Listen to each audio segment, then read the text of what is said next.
അഭിവാദ്യം അർപ്പിച്ച ബി.ജെ.പി ഇന്നും പറയുന്നത് ഇതൊക്കെ രാഷ്ട്രീയ നാടകമാണെന്നാണ്.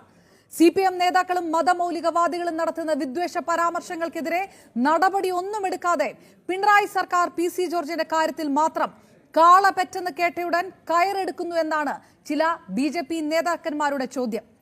അത് കേൾക്കുമ്പോൾ PC എന്ന ഇനീഷ്യലിന്റെ ഫുൾ ഫോം വ്യാഖ്യാനിച്ച ശോഭാ സുരേന്ദ്രൻ അടക്കമുള്ള BJPയിലെ മറ്റ് നേതാക്കന്മാർ പഴയ പരാമർശങ്ങളൊക്കെ തിരുത്തിയോ എന്ന് നാട്ടുകാർ തിരിച്ചു ചോദിക്കും.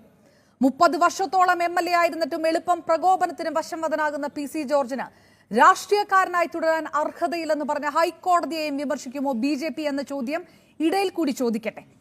വർഗീയത കൊടും വിഷമായി പടരുന്ന കാലത്ത് മതവിദ്വേഷ പരാമർശങ്ങൾ രാഷ്ട്രീയക്കാർ ഇനിയും 10 വോട്ട് കിട്ടാൻ വേണ്ടി നടത്തരുത്. നാടതിനിയും താങ്ങില്ല, നാടതിനിയും പൊറുക്കില്ല. നാക്കിനെല്ലില്ലെങ്കിൽ പിന്നെ അറസ്റ്റ് അല്ലാതെ മറ്റെന്താണ് വഴി? ജനം പറയട്ടെ.